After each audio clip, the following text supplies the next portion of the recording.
ಈಗ ಮೊದಲಿಗೆ ಜಯಂತಿ ಹೊರಡ ಮತ್ತೆ ಲತಾ ಶಶಿಧರ ಇದ್ದಾರೆ, ಇವರಿಂದ ಕಾವ್ಯ ವಚನ ಸೀತಾಪರಿತ್ಯಾಗ. ಜಯಂತಿ ಹೊರಡ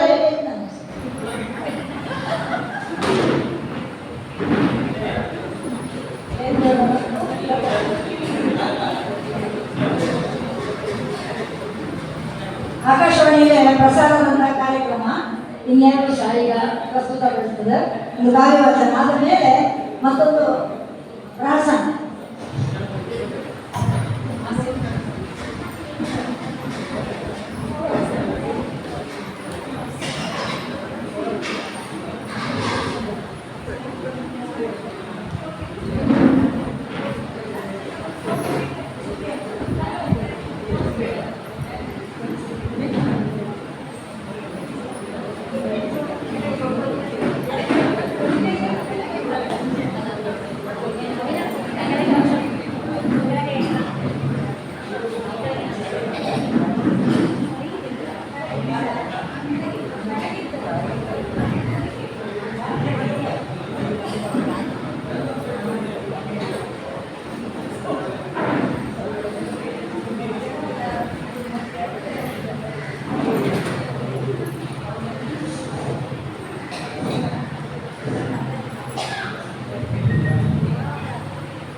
ಈ ಕಾವ್ಯವಾಚನ ಅಂದರೆ ನಾವು ಸುದೀರ್ಘವಾಯಿತು ಎಲ್ಲ ಹಾಡುಗಳನ್ನ ತಗೊಂಡದಲ್ಲೇ ಜಸ್ಟ್ ಕಾವ್ಯವಾಚನ ಅಂದರೆ ಏನು ಒಂದು ಝಲಕ್ ಮಾತ್ರ.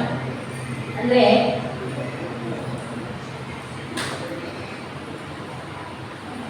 ಒಂದು ಪದ್ಯ ಟೆಕ್ಸ್ಟ್ ಮತ್ತು ಅದಕ್ಕೆ ಒಂದು ಭಾವ ಅರ್ಥ, ಇನ್ನೊಂದು ಪದ್ಯ ಟೆಕ್ಸ್ಟ್ ಅದಕ್ಕೊಂದು ಭಾವ.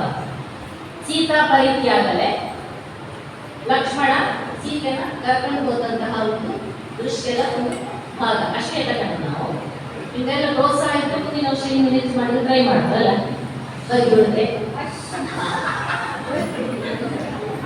ಈಗ ಫಸ್ಟ್ ಲತಾ ಒಂದು ಪದ್ಯ ಹೇಳಿದ್ದು ಅದಕ್ಕೆ ಭಾವ ಅಂತ ಮತ್ತೆ ಅವರಿಗೆ ಒಂದು ಪದ್ಯ ಭಾವ ಆ ರೀತಿ ಎರಡು ಪದ್ಯ ಮಾಡ್ತಾರೆ. ನಂದಿದು ಪ್ರಥಮ ಪ್ರಯೋಗ, ನನಗೆ ಹೆಂಗಾದ್ರೂ ಗೊತ್ತಿಲ್ಲ.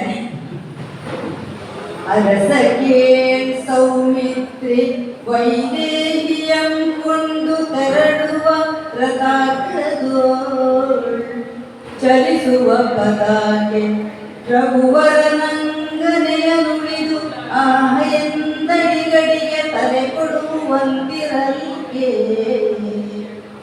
ಪರಮದಾರುಣಮಾಯ್ತೀರೆಂದು ಅಯೋಧ್ಯಾಪುರದ ಪರಮದಾರುಣಮಾಯ್ತಿದೆಂದು ಅಯೋಧ್ಯಾಪುರದ ನೆರವಿಯುಲನಂ ಭುಜಭುಜಿಸಿ ಮನದೆ ಕರಗಿ ಕಾತರಿಸುತ್ತಿರೆ ಪರಿಸಿದಂ ಕಲ್ಪಟ್ಟೆ ಕೊಂಡ ಅನಿಲ ವೇಗದಿಂದ ರಥವನ್ನು ಪರಿಸಿದಂ ಕಲ್ಪಟ್ಟೆಗೊಂಡು ಅನಿಲ ವೇಗದಿಂದ ರಥವನ್ನು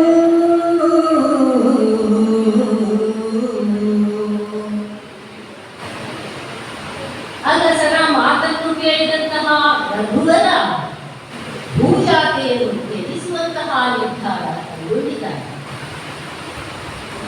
ಆಕೆ ಎಂದೋ ಕೇಳಿದಂತಹ ಬೇಡಿಕೆ ಆಸೆ ತನ್ನಿಯನಲ್ಲಿ ವ್ಯಕ್ತಪಡಿಸಿದಂತಹ ಆ ಭಾವ ಏನು ಅಂತ ಹೇಳಿದ್ರೆ, ಈ ಹಿಂದೆ ವನವಾಸದಲ್ಲಿದ್ದಾಗ ಋಷಿಮುನಿಗಳನ್ನು ಕಂಡಿದ್ದೇನೆ, ಅವರನ್ನು ಸೇರಿಸಿದ್ದೇನೆ, ಅವರನ್ನು ಸಂಭಾಷಿಸಿದ್ದೇನೆ, ಅದನ್ನು ಮತ್ತೊಮ್ಮೆ ಪುನರಾವರ್ತಿಸುವಂತಹ ಆಸೆ ಸ್ವಾಮಿ ನನಗೆ. ಹಾಗಾಗಿ ತನ್ನ ಈ ಆಸೆಯನ್ನು ಹಿಂದಿನಲ್ಲಿ ಎಂದೋ ವ್ಯಕ್ತಪಡಿಸಿದ್ದೋಳು ಅದನ್ನೇ ಇನ್ನು ನೆಪವಾಗಿಸಿಕೊಂಡು ರಘುವರ ತನ್ನ ಅನುಜನಾದಂತಹ ಲಕ್ಷ್ಮಣನನ್ನು ಬಳಿ ಕರೆದಿರುತ್ತಾನೆ. ಈಗಿಂದೀಗಲೇ ಭೂಜಾತೆಯನ್ನು ವನಪ್ರದೇಶಕ್ಕೆ ಕರೆದುಕೊಂಡು ಹೋಗಬೇಕು ಎಂಬ ಬಗ್ಗೆ ಆಜ್ಞಾಪಿಸಿದ್ದಾನೆ.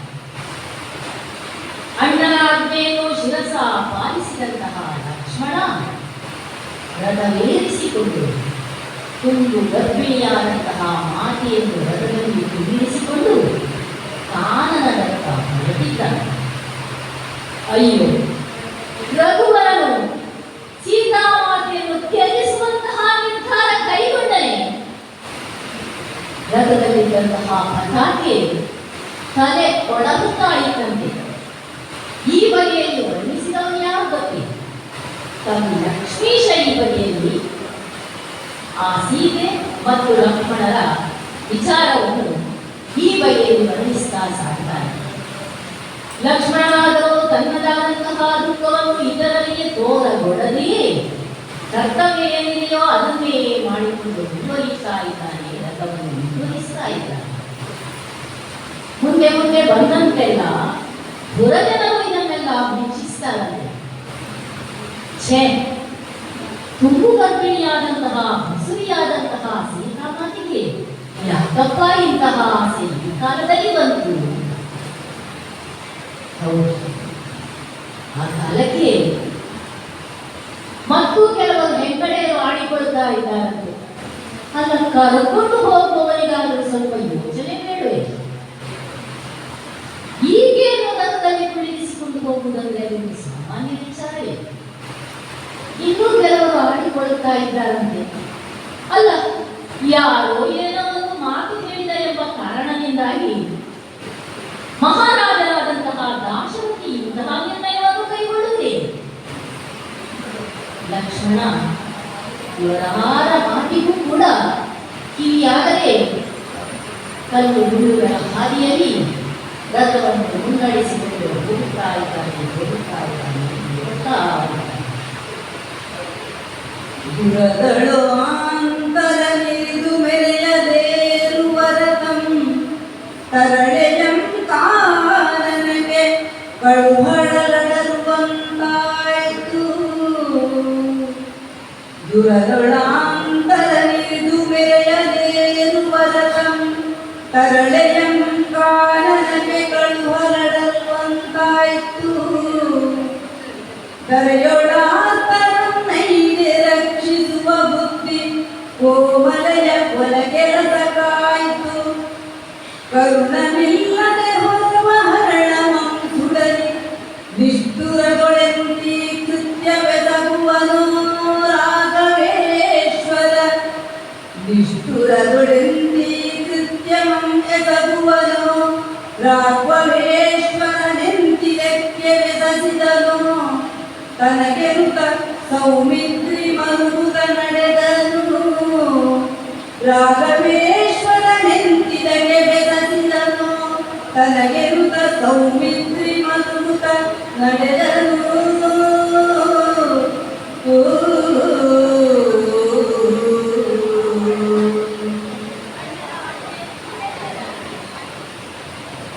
ಅಣ್ಣನ ಆಜ್ಞೆಯನ್ನು ಶಿರಸ ಪಾಲಿಸಿದಂತಹ ಲಕ್ಷ್ಮಣ ಹುಟ್ಟು ಗರ್ಭಿಣಿಯಾದಂತಹ ಸೀತಾಮಾತೆಯನ್ನು ರಥವೇರಿಸಿಕೊಂಡು ನಡೀತಾ ಇದ್ದಾನೆ, ಸಾಗುತ್ತಾ ಇದ್ದಾನೆ. ಪುರದ ಹೆಪ್ಪಾಗಿನನ್ನು ದಾಟಿ ಮುಂದುವರೆದಿದ್ದಾನೆ. ಈ ಕಾಲಕ್ಕೆ ಲಕ್ಷ್ಮಣನ ಮನದ ವಿಪ್ಲವವನ್ನು ಕವಿ ಲಕ್ಷ್ಮೀಶ ವರ್ಣಿಸಿದ್ದು ಹೀಗೆ: ಕ್ಷತ್ರಿಯರಾದವರು ಕ್ರೂರ ವೈರಿಗಳನ್ನು ನಾಶಪಡಿಸುವುದಕ್ಕೋಸ್ಕರ ಏರಿಕೊಂಡು ಬರುತ್ತಿರುವಂತಹ ಈ ರಥ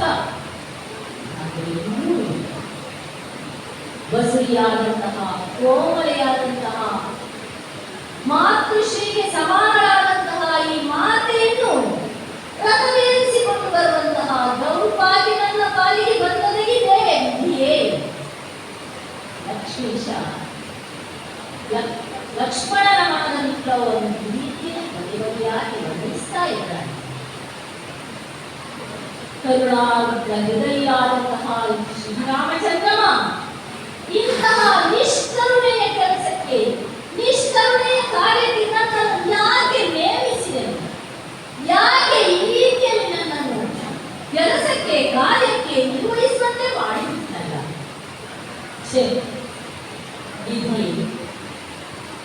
ಈ ಕಾರ್ಯವನ್ನು ನಾನೆಂತೂ ಬೆಸಗಲಿವೆನೋ ಎಂಬ ಹಾಗೆ ಪರಿಪರಿಯಾಗಿ ಮನದೊಳಗೆ ಚಿಂತಿಸ್ತಾ ಇದ್ದಾನೆ, ದುಃಖಿಸ್ತಾ ಇದ್ದಾನೆ ಲಕ್ಷ್ಮಣ.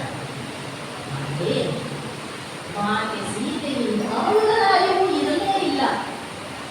ಅವಳಂದುಕೊಂಡಿದ್ದೇನು, ತನ್ನಿಯ ಮೈದುನದ ಬಳಿಯಲ್ಲಿ ನನ್ನನ್ನು ಕಾರಣಕ್ಕೆ ಕರೆದುಕೊಂಡು ಹೋಗುವುದನ್ನು ಹೇಳಿದ್ದಾನೆ. ಆಗ ನನ್ನ ಕರೆದುಕೊಂಡು ಹೋಗ್ತಾ ಇದ್ದಾನೆ. ಯಾಕೆ ವನ ಪ್ರದೇಶದ ಸೌಂದರ್ಯವನ್ನು ಸವಿಯಬೇಕು ಅಂತ ನಾನು ಆಸೆಯನ್ನು ವ್ಯಕ್ತಪಡಿಸಿದ್ದೆ. ಹಾಗೆಯೇ ಮುನಿಗಳನ್ನೆಲ್ಲ ಕಾಣಬೇಕು, ಮುನಿ ಸತಿಯರನ್ನೆಲ್ಲ ಆಧರಿಸಬೇಕು, ಅವರೊಂದಿಗೆ ಸಂಭಾಷಿಸಬೇಕು ಎಂಬಂತಹ ನನ್ನ ಆಸೆಯನ್ನು ನನ್ನ ಕಿವಿಯಲ್ಲಿ ಏರಿಸಿದ್ದಾನೆ ಅನ್ನುವಾಗ ನಾನೆಂದು ಆ ಋಷಿಮುನಿಗಳನ್ನು ಕಾಣುತ್ತೇನೆ, ನಾನೆಂದು ಆ ವನದ ಸೌಂದರ್ಯವನ್ನು ಸವಿಯುತ್ತೇನೋ, ನಾನೆಂದು ಅವರೊಂದಿಗೆ ಸಂಭಾಷಿಸುತ್ತೇನೋ ಎನ್ನುವ ಬಗೆಯಲ್ಲಿ ಅವರ ಸಂಭ್ರಮದಿಂದ ಕಾತರದಿಂದ ಕಾಯುತ್ತಾ ಹೊಗಳಿಯುತ್ತಾ ಸಂತೋಷದಿಂದ ರಥದಲ್ಲಿ ಆಸೀನರಾಗಿದ್ದಾರೆ ಸೀತಾಮಾತೆ. ಇಬ್ಬರ ಮನದ ಭಾವ ಭಿನ್ನ ಭಿನ್ನವಾಗಿದೆ. ಹೌದು, ಒಬ್ಬರ ಭಾವ ಪಶ್ಚಿಮ ಆದರೆ ಇನ್ನೊಬ್ಬರ ಭಾವ ಪೂರ್ವ ಆಗಿದೆ. ಆದರೆ ಏಕರಥದಲ್ಲಿ ಕುಳಿತಂತಹ ಅತ್ತಿಗೆ ಮೈದಿನರಿಬ್ಬರೂ ಕೂಡ ಒಂದೇ ರಥದಲ್ಲಿ ಮುಂದೆ ಸಾಗುತ್ತಾ ಇದ್ದಾರೆ. ಕಲ್ಲು ಮುಳ್ಳುಗಳ ಹಾದಿಯಲ್ಲಿ ಮುಂದುವರಿದು ದಾಟುತ್ತಾ ಲಕ್ಷ್ಮಣ ಅವನ ಮನದ ಯೋಚನೆ ಹೇಗೆ ಎಂಬ ಹಾಗೆ ಕವಿ ವರ್ಣಿಸ್ತಾ ಇದ್ದಾನೆ. ರಥದ ಚಕ್ರ ಯಾವವರೆಗೆ ಸುತ್ತುತ್ತಾ ಇದೆಯೋ ಯೋಚನೆಗಳು ಕೂಡ ಆತನ ತಲೆಯಲ್ಲಿ ಸುತ್ತಲೇ ಇದೆ. ರಥ ಸಾಗುತ್ತಾ ಇದೆ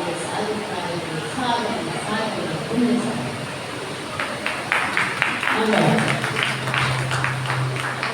ರಥ ಸಾಗುತ್ತಾ ಇದೆ. ಅದು ನಮ್ಮ ಕಾವ್ಯ ಇಷ್ಟಬೇಕು ಹೋಗುತ್ತಲ್ಲ, ಸುಮಾರು ಇನ್ನಿಸಬೇಕು ಅಂತ ಏನುಂಟು, ಇಷ್ಟಬೇಕು ಸುಂದರವಾಯಿತು. ಇಬ್ಬರು ಕೂಡ ಭಾಗವಹಿಸಿದರೆ ಅವರಿಗೆ ಅವರ ಭವಿಷ್ಯ ಉತ್ತಮವಾಗಿ ಭರವಸ ಅವಕಾಶ ಇದ್ದರೆ ದೊಡ್ಡ ಕಾರ್ಯಕ್ರಮಗಳು ಮಾಡುವನು. ಇದೀಗ ಕೊನೆಯದಾಗಿದೆ. ಮೊನ್ನೆ ಇತ್ತೀಚೆಗೆ ಆಕಾಶವಾಣಿಯಲ್ಲೇ ಪ್ರಸಾರ ಆದಂತಹ ಒಂದು ಪ್ರಹಸನ ರಚನೆ ಮಾಡಿ ಅವರು ಸುಮತಿ ಹಂಚಿ ಅವರು ಮತ್ತು ಬಂದಿರಲಿಲ್ಲ, ಇವತ್ತು ಬೆಂಗಳೂರಿಗೆ ಹೋಗಿದ್ರು. ಅವರ ಅನುಕೂಲ ಸ್ಥಿತಿಗೆ ನಾವೆಲ್ಲ ಕಾರ್ಯಕ್ರಮನ ಈಗ ನಾವು ಎದುರು ಪ್ರಸ್ತುತಪಡಿಸಿಲ್ಲ. ಎಲ್ಲರೂ ಊಟ ಮಾಡಿದ್ದೀರಲ್ಲ, ಊಟ ಮಾಡ್ತೀವಿ. ಸುಮಾರು ಬಗೆ ಇತ್ತಲ್ಲ, ಆ ಎಲ್ಲ ಬಗೆಯ ಪರಿಚಯದ ಸೌಟುಗಳು ಸಟ್ಟುಗಳು ಈಗ ಈ ಸ್ಟೇಜಿಗೆ ಬಂದದ್ದು ನಿಮ್ಮ ಎದುರು ಮಾತಾಡಬಹುದು.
ಶ್ರೀಮತಿ ಸುಮತಿ ಹಂದೇವರ ರಚನೆಯ ಒಂದು ಕಿರು ಪ್ರಹಸನ ಸ್ಕಿಟ್ ಸೌಟುಗಳ ತಾಕಲಾಟ.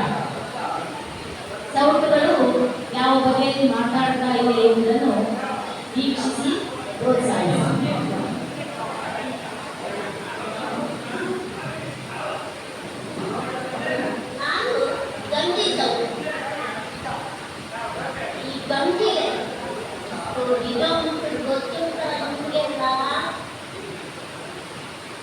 ಒಂದು ಬೆಳಿಗ್ಗೆ ಗಂಜಿ ಊಟ ಮಾಡಿ ಹೋದ್ರೆ ಕೆಲಸಕ್ಕೆ ಹೋದ್ರೆ ಅದು ಮಾವಿನಕಾಯಿ ಉಪ್ಪಿನಕಾಯಿ ಹಾಕಿದ್ದು ತುಪ್ಪ ಹಾಕಿದ್ದು ಗಂಜಿ ಮುಟ್ಟಿದ್ರೆ ಕೆಲಸಕ್ಕೆ ಹೋದ್ರೆ ಆದ್ರೂ ಆಗ್ತಿಲ್ಲ, ಬಾಯಿಗೆ ಹಸಿವು ಯಾವುದು ಆಗ್ತಿಲ್ಲ.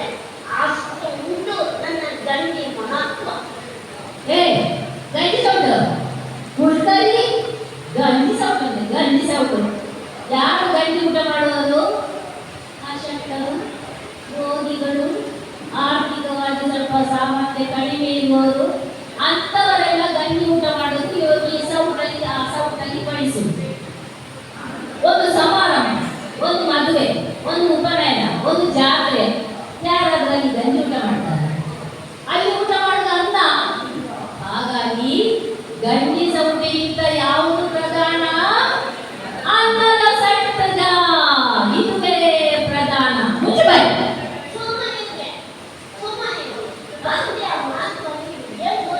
ಏನು ವೈದ್ಯತೆ ಉಂಟು? ಎಷ್ಟು ವಿಧ ಉಂಟು? ಎಷ್ಟು ವಿಧ ಉಂಟು? ಹಾ,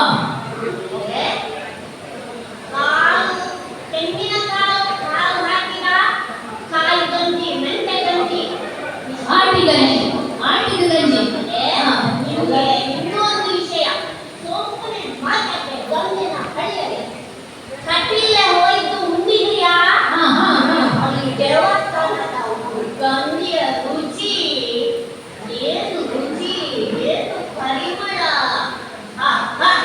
ಇದೇನು ಹಣ್ಣಿನ ತೂರ್ಪುರಿ. ಅಲ್ಲ, ಆ ಗಂಜೆಲ್ಲ ಬಡಿಸಿದ ಈ ಸೌಟಲ್ಲ, ಈ ಸೌಟ್ಲೆ ಗಂಜಿನ ಮಾತ್ರ ವೈವಿಧ್ಯತೆ ಅಲ್ಲ. ಏನು ಅನ್ನದ ಸಹ ವೈವಿಧ್ಯತೆ ಉಂಟು. ಚಿತ್ರಾನ್ನ, ಮೊಸರನ್ನ, ಗುಡ ಅನ್ನ, ಜಿರಿಗೆ ಅನ್ನ, ಕೊತ್ತಂಬರಿ ಅನ್ನ, ಟೊಮೆಟೊ ಅನ್ನ, ಯಾವ ಅನ್ನ ಬೇಕು ನಿನ್ಗಿಂತ ಹೆಚ್ಚು ಬಗ್ಗೆ ಅನ್ನ ಇದರಲ್ಲೇ ಬಡಿಸಬಾರ್ದು. ಈಗ ಮಾತಾಡ್ತೀನಿ, ಸುಮ್ಮನೆ ಗೊಂದಲ. ಗಂಜಿನ ಸೌಟು, ಅದಕ್ಕಿಂತ ಸ್ವಲ್ಪ ಮೇಲೆ ಅನ್ನದ ಸಟ್ಟಗ, ಬೇರೆ ಸುಮ್ಮನೆ ಕುಲ್ಲ ಎಷ್ಟು ಅನ್ನ ಹಾಕಿರು ಉಂಡುಗಾಗ್ತಲೆ. ನನ್ನದುವೆ ನಾಲ್ಕು ಸಾರಿನ ಸೊಟ್ಟು ರುಚಿ ರುಚಿಯಾದ ಸಾರು ಬಿದ್ದರೆ ಮಾತ್ರ ಒಂದು ಸಮಾರಂಭದ ಊಟ ರುಚಿ ಆಗ್ತದೆ. ಹೋದ ಕೂಡಲೇ ಕೇಳ್ತದೆ ಸಾರು ಹೆಂಗಿತ್ತು, ಸಾರು ಒಳ್ಳೇದಿದ್ರೆ ಊಟ ಎಲ್ಲ ಒಳ್ಳೇದು ಅಂತ ಹೇಳಿದ್ದೆ ಹೇಳ್ತೆ ಎಲ್ಲರೂ. ಆದ್ರಿಂದ ನಾನು ಸಭೆಗೆ ಬಾರದ್ರೆ, ನಾನಂದ್ರೆ ಸಾರಿನ ಸೌಟು, ನಾನು ಬಾರದ್ರೆ ನಿಮ್ಮ ಯಾವ ಊಟವು ರುಚಿ ಆಗ್ತಿಲ್ಲ, ಗೊತ್ತಾಯ್ತಾ? ಹೌದಾ? ಊಟಕ್ಕೆ ಕಲೆ ಇನ್ನೊಬ್ಬನೇ ಬಂತು ಅನ್ಕೊಂಡಿದ್ಯಾ? ನಾನು ಸಾಂಬಾರ್ ಸೌಟು, ನಾನಿಲ್ಲದೆ ಏನೂ ಆಗೋಲ್ಲ. ವಿಧ ವಿಧ ತರಕಾರಿಗಳನ್ನ ಹಾಕೊಂಡು ನೋಡಿ ಕಟೀಲಲ್ಲಿ ದೊಡ್ಡ ಸಾಂಬಾರು ಅಥವಾ ಸಣ್ಣ ಸಾಂಬಾರು ಜೀರಿಕಾಯಿ, ಕುಂಬಳಕಾಯಿ, ಸೌತೆಕಾಯಿ ಹಾಕಿ ದೊಡ್ಡ ಸಾಂಬಾರು ಮಾತಾಡಲ್ಲ. ಹೇಗೆ ಚಪ್ಪಳಿಸ್ಕೊಂಡಿದ್ದಾರೆ ಗೊತ್ತಾ? ಸಾರಿನ ಸೊಪ್ಪಂತೆ, ಸಾರಿನ ಸೊಪ್ಪು. ಸುಮ್ಮನೆ ಎಲ್ಲ ನಿಮ್ಮದೇ ಒಳ್ಳೆಯದು. ನಾನು ಪಲ್ಯದ ಸೌಟು, ನಾನು ಬಾಳೆ ಎಲೆಯಲ್ಲಿ ಪಲ್ಯ ಇಲ್ಲದಿದ್ರೆ ಯಾರಿಗೆ ಇಷ್ಟ ಆಗುತ್ತೆ? ಎಲ್ಲರಿಗೂ ಪಲ್ಯ ಬೇಕು. ತೊಂಡೆಕಾಯಿ ಪಲ್ಯ, ತೊಂಡೆಕಾಯಿ ಗೇರುಬೀಜ ಪಲ್ಯ, ಮತ್ತೆ ಬಾಳೆಕಾಯಿ ಪಲ್ಯ, ಚಿನ್ನಿಕಾಯಿ ಪಲ್ಯ, ಕುಂಬಳಕಾಯಿ ಪಲ್ಯ, ಯಾರಿಗೆ ಎಷ್ಟು ಇಷ್ಟ ಆಗ್ತದೆ? ಕೊನೆಯಲ್ಲಿ ಆ ಬಾಳೆಕಾಯಿ ಪಲ್ಯ, ಕೊನೆಯಲ್ಲಿ ಪಲ್ಯ ಇದ್ದರೆ ಬಾಳೆ ಎಲ್ಲರೂ ಖುಷಿ ಆಗುತ್ತೆ. ಎಲ್ಲರೂ ಮಾತಾಡ್ತಾರೆ, ಅವ್ರದ್ದೇ ವಿಷಯ, ಅವರನ್ನೇ ಕುಚ್ಕೊಳ್ತಾರೆ. ಇಲ್ಲಿ ನನ್ನ ಪಲ್ಯದ ಸೊಪ್ಪು ನೋಡಿ. ಹೌದೌದು, ಏ ಪಲ್ಯದವನೇ ಸ್ವಲ್ಪ ಸುಮ್ಮನೆ ಇದೆಯಾ? ಎಲೆ ಚಂದ ಅಂತೆ, ಚಂದ. ವಿಶೇಷದ ಊಟದಲ್ಲಿ ಎಲೆ ಕುರಿಸ ಹೊಸದು ಇಲ್ಲ ಅಂತ ಎಂತ ಚಂದ ಮಾತಾಡ್ತಾರೆ. ಕ್ಯಾರೆಟ್, ಮುಳ್ಳು ಸೌತೆ ರುಚಿಯಾಗಿದ್ದು, ಹೆಸರು ಕಾಳು, ಕೊತ್ತಂಬರಿ ಸೊಪ್ಪು, ನಿಂಬೆ ರಸ ಬಿಟ್ಟು ಉಪ್ಪು ಹಾಕಿ ಮಾಡಿ ಆ ಕೋಸಂಬರಿ ಅಂಬು ಚಂದ ಎಲ್ಲರಿಗೂ ತಿನ್ಲಿಕ್ಕೂ ಇಷ್ಟ. ಆ ಕೋಸಂಬರಿ ಬಡಿಸಲಿಕ್ಕೆ ಈ ಸೌಟೆ ಬೇಕು, ಈ ಚಮಚವೇ ಬೇಕು, ಗೊತ್ತಾ? ಎಲ್ಲರೂ ಮಾತಾಡಿ ಆಯ್ತಾ? ನಾನು ಒಬ್ಬ ಇದ್ದೇನೆ. ಎಲ್ರಿಗೂ ಬೇಕಾಗುವ ಚಟ್ನಿ ಬಡಿಸೋ ಚಮಚ. ಊಟ ವಿಶೇಷತೆ ಆಗಿರಲಿ ಅಥವಾ ಗಂಜಿ ಊಟವೇ ಆಗಿರಲಿ, ಅಲ್ಲಿ ಎಲ್ಲರಿಗೂ ಬೇಕು ಈ ಚಟ್ನಿ. ಅದು ಇಲ್ಲದಿದ್ರೆ ಊಟವೇ ಇಲ್ಲ. ಎಲ್ಲರೂ ಮಾತಾಡ್ತಾರೆ.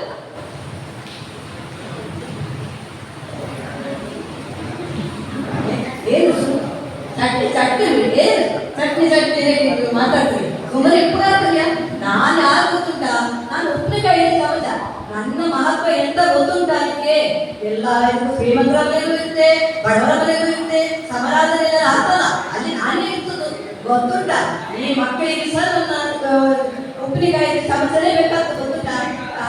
ಸಮಸ್ಯೆ ಹಾಕಿ ಉಪ್ಪಿನಕಾಯಿಯೇ ಮಕ್ಕಳು ಇಡ್ಲಿ ದೋಸೆ ಉಂಟಲ್ಲ ಅದನ್ನೆಲ್ಲ ಹಾಕಿ ತಿಂದ್ರು. ನಾನಿಲ್ಲದೆ ಅವ್ರಿಗೆ ಆಟೇ ಇಲ್ಲ. ಮತ್ತೆ ಉಂಟಲ್ಲ ಈ ಸಮಾರಂಭದಲ್ಲಿ ಎಲೆ ಹಾಕಿದ್ದೆಲ್ಲ ಬಳಸ್ತಾರಲ್ಲ, ಆ ಕಡೆಯಲ್ಲಿ ಎಂತ ಬಳಸಿದ್ರು? ಉಪ್ಪಿನಕಾಯಿ ಚಮಚ ಉಪ್ಪಿನಕಾಯಿ ಹಾಕಿ ಬಳಸಿದ್ರು. ಅದನ್ನ ಊಟ ಮಾಡಿ ಶುರು ಮಾಡಿದಿಗೆ ಎಲ್ಲರೂ ನಕ್ಕಿ ನಕ್ಕಿ ನಕ್ಕಿ ನಕ್ಕಿ ತಿಂದ್ರು. ಮತ್ತೆ ಕೂಡ ಬಂದ್ರೆ ಪಾಯಸ ಬಂದು ಅಷ್ಟೇ ಬಂತು ಪುನಃ ಉಪ್ಪಿನಕಾಯಿ ಚಮಚ. ಅದಕ್ಕೆ ಸಹ ಎಲ್ಲರೂ ನಕ್ಕಿ ನಕ್ಕಿ ತಿಂದ್ರು. ಕಾಯಿ ಹುಡಿಯಲು ತಿಂದ್ರು, ನಕ್ಕಿದ್ದು ಪಾಯಸ ಎಲ್ಲ ತಿಂದ್ರು. ಕಡೆಗೆ ಮೊಸರೆಲ್ಲ ಬರ್ತಲ್ಲ ಅದಕ್ಕೂ ಗಪ್ಪ ಗಪ್ಪ ತಿಂದ್ರು ಉಪ್ಪಿನಕಾಯಿ. ನನ್ನ ಮಗಂತೂ ಎಷ್ಟು ನಿಮಗೆ ಗೊತ್ತುಂಟ? ಸುಮ್ಮನೆ ಮಾತಾಡ್ತೀರಿ ಮಾತಾಡ್ತೀರಿ ಸಾಕು ಬಾಯ್ ಮುಚ್ಚು. ನಿಮ್ಗೆಲ್ಲ ಗೊತ್ತುಂಟು, ನಿಮ್ಗೆ ಹೇಳೋದು ಹೇಳ್ತಿರಲ್ಲ, ಒಬ್ಬರಿಗೊಬ್ರು ನೀವು ಮಾತಾಡಿದ್ರಲ್ಲ, ನನ್ನ ಸೌಂಡ್ ಕೊಡ್ತೀರಾ, ಸಕ್ಕರೆ ಸೌಂಡು.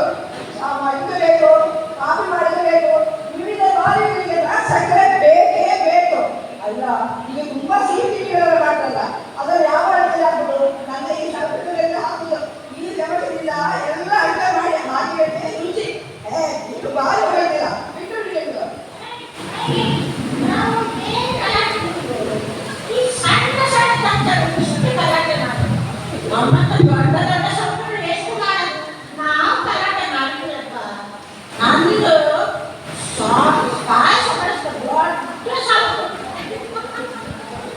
ಉಪ್ಪಿನಕಾಯಿ ಪಲ್ಯ ಎಲ್ಲ ಇದ್ರು ಅದು ಖಾರ ಖಾರ. ಆದ್ರೆ ಪಾಯಸನೇ ಎಷ್ಟು ವಿಧ ಉಂಟು ಅಂತ ಗೊತ್ತುಂಟ ನಿಮಗೆ? ಹಾಲು ಪಾಯಸ ಉಂಟು, ಮಾವಿನ ಪಾಯಸ ಉಂಟು, ಮತ್ತು ಗೋಧಿ ಪಾಯಸ. ಎಷ್ಟು ಅಂತ ಹೇಳಿದ್ರೆ ಹಲಸಿನ ಹಣ್ಣು ಹಾಕಿ ಮಾಡಿ ಮತ್ತೆ ತಿಳ್ಕೊಳ್ಳಲ್ಲ ನಾವು. ಆ ಪಾಯಸದ ರುಚಿಗೆ ಯಾವ ಪಾಯಸವೂ ಇಲ್ಲ. ಎಲ್ಲ ಆದ್ಮೇಲೆ ನನ್ನ ಈ ದೊಡ್ಡ ಸೌಂಡ್ಲೆ ಪಾಯಸ ಬಳಸಿದ್ರೆ ಚಂದ್ರೆ ಹೆಂಗೆ ಬಾಯಿ ಚಪ್ಪಲಿದೆ. ಸಾಧ್ಯವಿದೆ. ನಾನೇ ಪಾಯಸ ಬಳಸ ದೊಡ್ಡ ಸೌಂಡ್.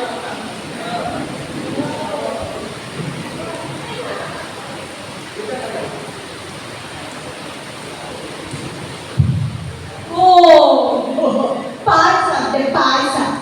ನನ್ನ ಕೈಲೇನಿತ್ತು ಏನಿತ್ತು ಇದೆಲ್ಲ ಗೊತ್ತಿರಲ್ಲ. ಮ್ಯಾಂಗೋ ಮ್ಯಾಂಗೋ ಮ್ಯಾಂಗೋ ಯಾವುದಕ್ಕೆ ಉಪಯೋಗ? ರಸಾಯನ. ನಾನು ರಸಾಯನ ಸೌಂಡು. ಎಲ್ಲರೂ ಮನೇಲಿ ಬೆಳೆದಂತ ಮಾವಿನಹಣ್ಣು ಇಟ್ಟು ಬಾಳೆಹಣ್ಣು ಇಟ್ಟು ದಿಢೀರ್ ಯಾರೋ ನೆಂಟರು ಬಂದ್ರೆ ಸಡನ್ನ ರಸಾಯನ ರೆಡಿ. ಅದು ಮಕ್ಕಳಿಗಂತೂ ಕೋಲ್ಡ್ ಇಷ್ಟ ಅಂತ ಫ್ರಿಜ್ಜಲ್ಲಿ ಇಟ್ಟರೆ ಆ ಟೈಮ್ ಬಂದಾದ್ಮೇಲೆ ರಸಾಯನ ತೆಗಿತಿದ್ರು ತಿಂತಿದ್ರು ಖುಷಿ ಪಡ್ತಿದ್ರು. ಆಹಾ ರಸಾಯನ. ಈ ಆಯುರ್ವೇದದಲ್ಲಿ ಸಹ ಕಂಡ್ರೆ ರಸಾಯನ ತುಂಬಾ ರೋಗ ನಿರೋಧಕ ಶಕ್ತಿ ಕೊಟ್ಟು ಹಾಗೇನೆ ಸೌಂದರ್ಯ ಜಾಸ್ತಿ ಮಾಡ್ತಾರೆ. ಅಲ್ಲೇ ಈ ರಸಾಯನದಲ್ಲಿ ಬೋರ್ ಆಗಿದೆ. ಹೆಚ್ಚಾಗಿ ಮಾವಿನಕಾಯಿ ಸೀಸನ್, ಮಾವಿನ ಹಣ್ಣು ಸೀಸನ್ ಅಂದ್ರೆ ಎಲ್ಲ ಸಮಾರಂಭದಲ್ಲಿ ರಸಾಯನ ಇದ್ದೇ ಇತ್ತು. ನಾವು ಪಾಯಸ ಆಯ್ತಲ್ಲ ನಮ್ಮ ಮಜ್ಜಿಗೆಗೆ ಅಂತೇಳಿ ಅನ್ನ ಸರಿ ಮಾಡಿ ಇಡ್ತೀವಿ, ರಸಾಯನ ಬಸಿಂಡು ಬಂದಿಗೆ ಎಲ್ಲರೂ ಸಡನ್ನ ಅನ್ನ ಸರಿ ಮಾಡಿ ರಸಾಯನ ಹಾಕ್ಸಿಯೇ ಹಾಕ್ತಾರೆ. ಈಗ ಎಷ್ಟು ಇಷ್ಟ ಅಂದ್ರೆ ಶುಗರಿನವರು ಕತ್ತು ಕತ್ತು ತಿಂದ್ರು ರಸಾಯನ.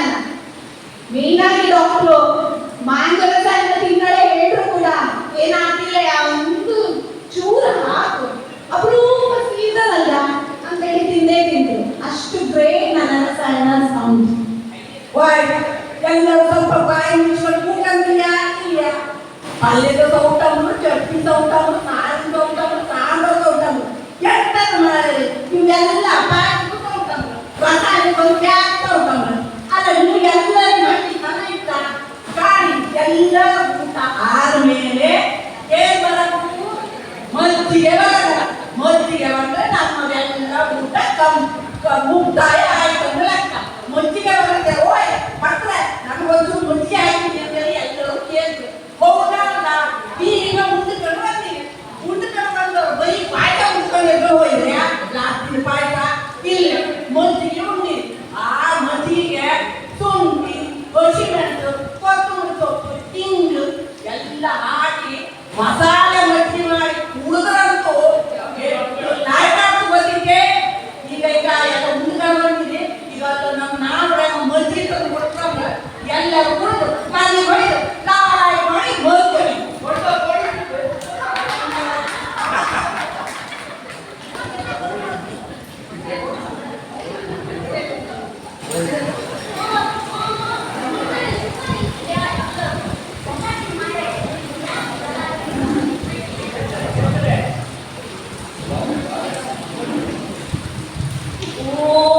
ಯಾರು ಸುಮ್ಮನೆ ಗಲಾಟೆ ಮಾಡೇ ನಮ್ಮೊಳಗೆ ಯಾಕೆ ಜಗಳ ಯಾರು ಈ ಕಡೆ ಬರ್ತಾ ಇದ್ದಾರೆ ಅಂತ ಕಾಣುತ್ತೆ ಎಲ್ಲರೂ ಗಚ್ಚಿ ನಮ್ಮ ಡ್ಯೂಟಿ ಸಮಯ ಆಯ್ತು ಅಂತ ಕಾಣ್ತು ಯಾಕೆ ನಮ್ಮೊಳಗೆ ಜಗಳ ಈಗ ಸೌಟು ಸಡ್ಗ ಚಮಚ ಎಲ್ಲರೂ ಸೇರಿ ಪಾಠ್ಯ ಮಾಡಿದ್ದೇನೆ ಮನುಷ್ಯ ತೃಪ್ತಿ ಪಟ್ಟ ಯಾಕೆ ಸುಮ್ಮನೆ ನಮ್ಮೊಳಗೆ ಜಗಳ ಅದಕ್ಕೆ ಹೇಳಿದರೆ ನೀವು ತಿಳ್ಕೊಂಡ ಬೇಡ ಈ ಗಂಜಿ ಸೌಟು ನಮ್ಗೆ ಬಹಳ ಬುದ್ಧಿ ಹೇಳ್ತೀವಿ ಹಂಗೆ ಯಾಕೆಂದ್ರೆ ಮನುಷ್ಯ ಅನಾದಿ ಕಾಲದಿಂದಲೂ ಮನುಷ್ಯನಿಗೆ ಆರೋಗ್ಯ ಇದ್ರು ಅನಾರೋಗ್ಯ ಇದ್ರು ಗಂಜಿ ಸೌಟೇ ಬೇಕು ಶ್ರೀಮಂತರಿಗಾಗಲಿ ಬಡವರಿಗಾಗಲಿ ಎಲ್ರಿಗೂ ನನ್ನ ಗಂಜಿ ಸೌಟೇ ಬೇಕು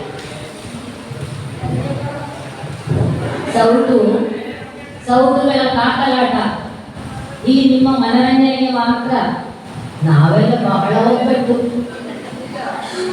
ಎಲ್ಲರಲ್ಲಿ ಒಬ್ಬಟ್ಟು ಯಾರು ಒಬ್ಬರನ್ನೊಬ್ರು ಬಿಟ್ಟುಕೊಡುತ್ತದೆ ನೀವು ಯಾರ ಬಗ್ಗೆ ಆದ್ರೂ ಆಕ್ಷೇಪ ಹೇಳ್ರೆ ಉತ್ತರಕ್ಕೆ ರೆಡಿ ಇದ್ದು ನಾವು ಗೊತ್ತಾಯ್ತಾ ನಮ್ಮ ಸೌಟುಗಳ ಮಹತ್ವ ಎಷ್ಟಂತ ಗೊತ್ತಾಯ್ತಾ ಯಾಕೆ ಗೊತ್ತಿಲ್ಲ ನೀವೆಲ್ಲ ಬಡಿಸ್ರಿ ಅದರ ಮಹತ್ವ ಏನು ಬಡಿಸಿದ ವಸ್ತುನ ಮಾತ್ರ ನೀವು ಕಾಣ್ತದೆ ಸೌಟಿನ ಕಾಣ್ತೀಯ ನೀವು ಇಲ್ಲೆಲ್ಲ ಅದಕ್ಕೆ ನಮ್ಮ ಸೌಟಿಗೆ ಸಹ ಬೆಲೆ ಉಂಟು ಅಂತ ಗೊತ್ತಾಗೋದಂತ ನಾವು ಒಂದು ಈ ರೀತಿಗೆ ನಿಮಗೆ ಒಂದು ತಿಳಿಯಪಡಿಸಿಗೋಸ್ಕರ ಒಂದು ಸಣ್ಣ ಒಂದು ಪ್ರಹಸನ ನಿಮ್ಮ ಮುಂದೆ ಮಾಡಿದ್ದು ಥ್ಯಾಂಕ್ ಯು ವೆರಿ ಮಚ್ ಇಷ್ಟೊತ್ತು ನಮ್ಮ ಈ ಒಂದು ಮಕ್ಕಳನ್ನು ಕಂಡಕ್ಕೆ ಸಂತೋಷಪಟ್ಟ ನಿಮ್ಗೆಲ್ಲರಿಗೂ ಧನ್ಯವಾದಗಳು. ಮೂರುವರೆಗೆ ಕಾರ್ಯಕ್ರಮ ಮುಗಿತು ಅಂತ ಹೇಳಿದೆ ನಾನು, ಆದರೆ 3:30 ಇನ್ನು 10 ನಿಮಿಷ ಉಂಟು, ಬೇಗ ಮುಗಿಸ್ತೇವೆ ನಾವು. ಏನಂತ ನಿಮಗೆಲ್ಲರಿಗೂ ಧನ್ಯವಾದಗಳು. ಭಾಗವಹಿಸಿದಂಥ ಎಲ್ಲ ಮಹಿಳೆಯರಿಗೂ ಧನ್ಯವಾದಗಳು.